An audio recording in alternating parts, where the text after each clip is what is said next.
ito na yung XJR na in-overhaul natin.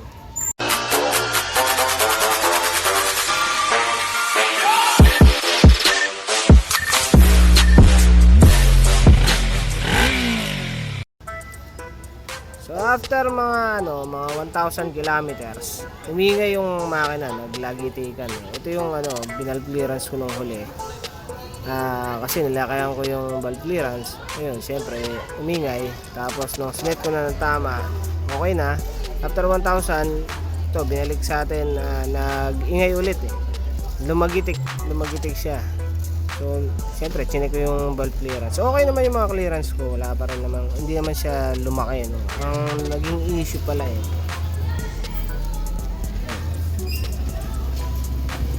Lumuwag yung chain. So, may part na maluwag, may part na masikip. So, pakita ko. So, ito. Pagka, ito yung pelta ng oil seal eh. Kaya wala nang leak. Very tuyo. Alright. Pero ito may issue pa rin. Hindi man ito napalitan. Makalas-kalas ito. Ay, okay na. Ayun, natatanggal pa rin.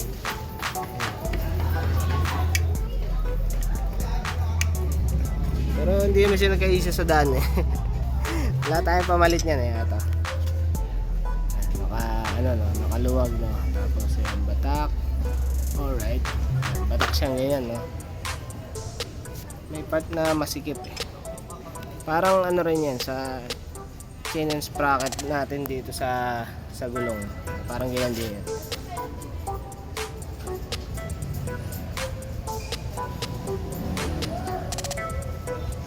Hindi yata kung may panukat tayo para makakita kung gaano ka sikip. Luwag yan. Tapos may part na sobrang luwag.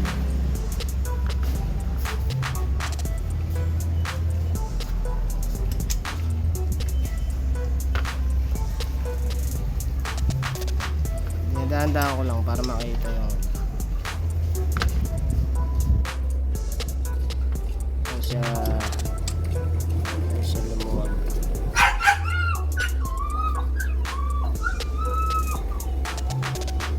Ito aso ko na ito. Yun o, sobrang luwag. Yan. So dyan natin yan o.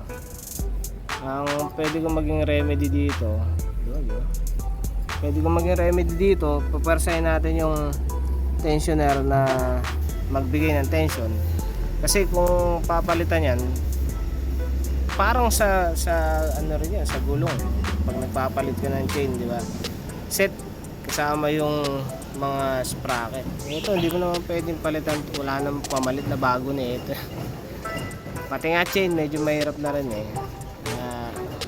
Gawin natin, pwersahin na lang natin tong tensioner na nandun sa loob yun. Kaya nilagyan ko ng basahan to kasi i-exit ko muna yung carbulet. Bali tatanggalin yung carbulet para ma-access yung tensioner sa gitna. Alright. So ito yung part, ayan yung part na napakaluwag eh. Dapat ko siya dyan sa pinakamaluwag na setup nito no. So ayan, ito yung tensioner, yung may takip yun na dyan. Tapos kasama yung spring. Yan. Siguraduhin nyo lang na makuha nyo lahat. Dalawang spring yan. May spring pa sa loob na maliit. Tapos pwersahin nyo lang na itulak yun. Yung iba nagpapalit nito ng manual tensioner. Kaso ano yun eh, Delix yun eh. Mas maigi pa rin yung original. Yan, tulak nyo lang maigi yan hanggang sa sumikip yung chain. Yan, bale ito ginawa ko. Nalagyan ko ng Allen dito. Allen key yan. Hexagonal na key. Tapos pinalo ko lang ng isang malakas to. Kasi yun, napansin ko, sumikip na agad. Siya, umusog siya ng isang ipin dun sa tensioner. Ayan. Pag iniikot mo, sikip na, no?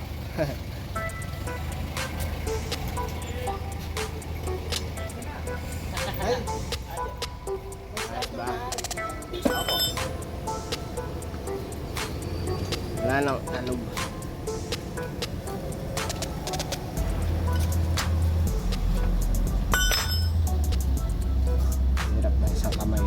pare mag-vlog ha, baka magawa ko eh.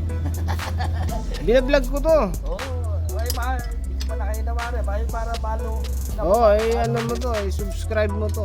Oo, para ko rin sa mga kamag-anak ko. Yan o, sigit na o. Ako naman mag-vlog din ako pagkain naman. Healthy food. Healthy foods. Healthy foods, may S. Healthy food nga. Ayan o, sigip na no. Ayos, hanip. So ayan, ngayon na okay na ako dito. May goodies na ako dito sa setup natin. Dito yung mga. Baka mamaya sumablog. Ay, balik ko na yung card. Tututin nyo lang na ganyan. Yung may mga pad na maloob pa. Isang ano lang yun, isang ipin lang yung tinalon. Dito isang ipin tinalon dito sa kasi may mga ipin yun. Yung tensioner. Siyempre hindi ko na napakita na nasa loob yun. Ano no? Maluwag no? Problema ko dyan, pagka umandar na yan luluwag na naman yan.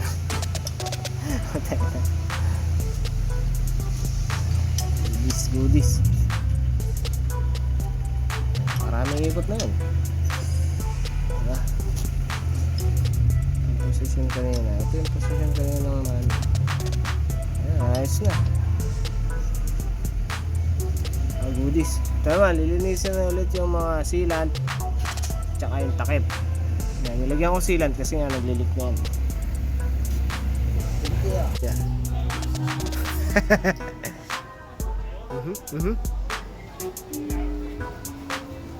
Wala na no, ayun no.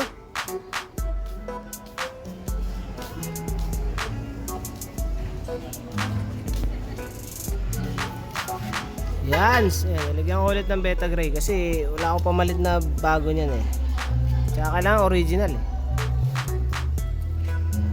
Tapos nag-change oil na rin. Palit din ng oil filter, syempre C806. Alright.